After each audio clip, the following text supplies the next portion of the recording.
D'une entreprise, une entreprise familiale de taille intermédiaire. Elle existe depuis 128 ans et compte à l'heure actuelle 440 salariés.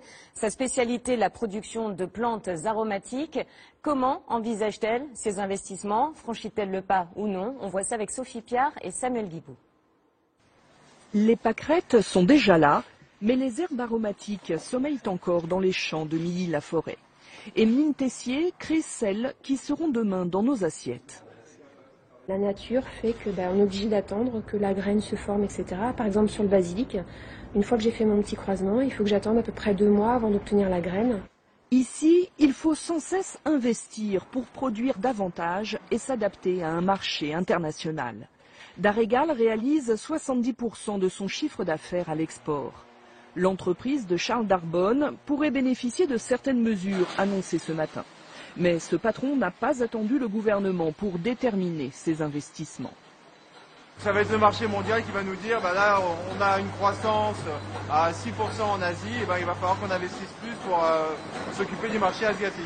Mais ce n'est pas le gouvernement français qui va transformer nos investissements. 440 salariés, 118 millions d'euros de chiffre d'affaires. Darégal affiche une belle santé grâce à des investissements réguliers.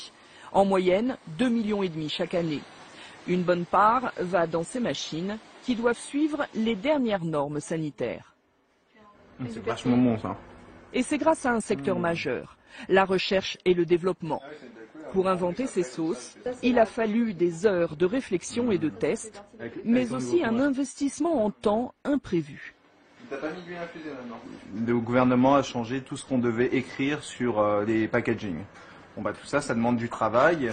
Et Mélodie, par exemple, ici présente, au lieu de passer beaucoup de temps à développer des nouveaux produits, va travailler sur comment insérer des nouvelles normes à l'intérieur des étiquettes.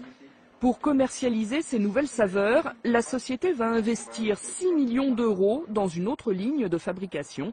Le bon goût a décidément un prix.